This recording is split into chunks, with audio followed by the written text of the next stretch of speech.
आपल्या सर्व पत्रकारांचं आभार मानतोय। खरं तर आंदोलनामध्ये जे आपण पाहतोय, पहिले तर इशारा देतो का भाजप आणि सरकारमधले काही लोक आम्हाला बदनामी करण्याचा छुपा अजेंडा सुरू केलेला आहे।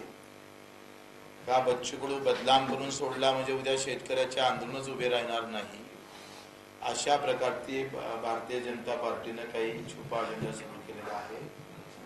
त्यांना विनंती आहे का हे धंदे बंद करा, नाही तर ते तुमच्या लय अंगलट येईल। त्याच्यातला एक प्रकार आहे, काल मला वाटते TV9 वर नाही IBN ला एक मुलाखत होती, किशोर तिवारी तो म्हणते मी तुमच्यावर आरोप का करतो, तर त्यानं स्पष्ट सांगितलं मी काय का तुमच्यावर आरोप करतो, तर ते थोडं नीट ऐकून घ्या म्हणजे कशा पद्धतीचे लोक असतात।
हे अवस्था आहे सध्या राज्यामध्ये। म्हणजे त्यांचं मनाचं असं आहे का पांढरकडे तुम्ही पॅनल टाकलं, माझ्या पत्नीला पाडलं, म्हणून मी आता तुमच्या विरोधात बोलतो। हा ट्रेड आहे सध्या। म्हणजे त्यांना शेतकरी आंदोलनाचा काही संबंध नाही, शेतकऱ्याच्या मरणाशी काही संबंध नाही। असं सगळेच जण कोणाकोणाचे दुखापती झाल्या ते सगळे अंगावर यायला सुरुवात केली आहे। आणि आता याच्यामुळं आमच्यामुळं काय झालंय तर सध्या वातावरण दोन्ही इकडे विरोधात ते थोडेसे प्रॉब्लेम व्हायला लागले, आणि सत्ताधारी दोन्ही इकडून बच्चू कडूला कसं चपवलं जाईल, शेतकरी नेत्याला कसं काही आम्ही बदनाम केला जाईल, त्याचा एकंदरीत हा सगळा प्रयत्न मला वाटते चालवले आहे। त्याच्यात काही नवल नाही आहे। हे कसे आम्ही त्याचं उदाहरण दिलं, एक उदाहरण आहे, असे अनेक रेकॉर्ड आहे। ते गेलो ना तर दिवस त्याच्यातच लागेल। मी का विरोध करतोय, काही जण ते तुम्ही मला फक्त फोन केला पाहिजे म्हणून मी तुमचं पोस्ट टाकतोय, तुमच्या विरोधात कॉमेंट्स टाकतोय, तर मी ते कॉमेंट्स काही पाहत नाही। मला काही सवय, माझ्या मोबाईलला व्हॉट्सअपही नाही आणि माझा मोबाईल कुठल्याही प्रकारचं मी ते मला ते काही फुरसतही नाही, आपण ते पाहतोय। म्हणजे अशा पद्धतीचं एकंदरीत वातावरण कसं दूषित करायचं जातं। म्हणजे आज सत्ताधाऱ्याला प्रश्न विचारल्यापेक्षा आणि विरोधकाला प्रश्न विचारल्यापेक्षा आंदोलनकर्त्याला तर प्रश्न विचारला जात असेल तर हे दुर्दैव आहे। तर याचं काही नवल नाही आहे। कित्येक वर्षापासून हा प्रकार चालू आहे।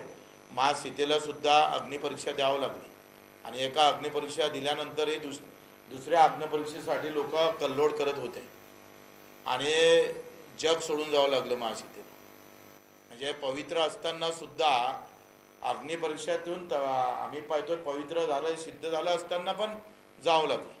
मी नटसम्राट पाहिला होता, तर नाना पाटेकर वडिलांच्या स्वरूपात असतं, आणि नटसम्राटामधला नाना पाटेकरची अवस्था आज आमची अशी झाली का ते सून त्याला आरोप करतं नाना पाटेकरांवर का तुम्ही पैसे चोरले. म्हणजे पूर्ण आयुष्य नाना पाटेकरनं उभं केलं. ज्या पोराला जन्म दिला त्या पोराची बायको जर आरोप करत असेल तर याच्यासारखं दुःख काय. आणि नटसम्राटांना नाना पाटेकर, त्या नटसम्राट नाना पाटेकर रस्त्यावर येतं, नवरा बायकोसह रस्त्यावर येतं. अशा प्रकारचे चुकीचे आरोप. अरे तुमच्यात हिंमत असेल तर सीतेसारखी परीक्षा घ्या ना. असं काही तंत्र असेल, असे काही उपाय तुमच्याकडे असेल, असं काही तपासण्या असेल तर बच्चू कडू हे तपासणी करायला तयार आहे. पण असले नसले खोटे आरोप करू आमच्या सगळ्या एकंदरीत कामाचं कौतुक करायच्या ऐवजी आम्हालाच तुम्ही मारायला निघाले. 6-7 महिने 8-8 दिवस उपाशी बसलोय. पायदळ चालताना आमच्या पायाला छिले पडले, त्याचं तुम्हाला काही वाटत नाही रे. मिलीभगत झाले, आम्ही मॅनेज झालो. अरे मॅनेज झालं असतं तर सरकारनं गुन्हे दाखल केले असते. 10-10 वर्ष सजा होईल अशा प्रकारचे गुन्हे दाखल केले जातं आणि तुम्ही आम्हाला मॅनेज म्हणता आले हो. लाज नाही वाटत. अशा पद्धतीचं वागत असं कोण उद्या शेतकऱ्याच्या आंदोलनासाठी उभं राहील. मला एका कार्यकर्त्यानं म्हटलंय, मेसेज केला, म्हणजे बच्चू भाऊ ते सोडून द्या, आमच्याकडून ऐकणं कठीण झालंय. सगळे शेतकऱ्यासाठी आंदोलन करणं बंद करा. आम्ही बंद करतोय, तुम्ही बंद करा.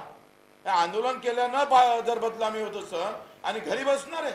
अरे जेवढे तुम्ही मोबाईलवर कॉमेंट्स करता ना तेवढे जरी आंदोलनासाठी आले असते तर अधिक लढाई जास्त जिंकले असते ना. आम्ही अधिक जास्त जिंकले असते.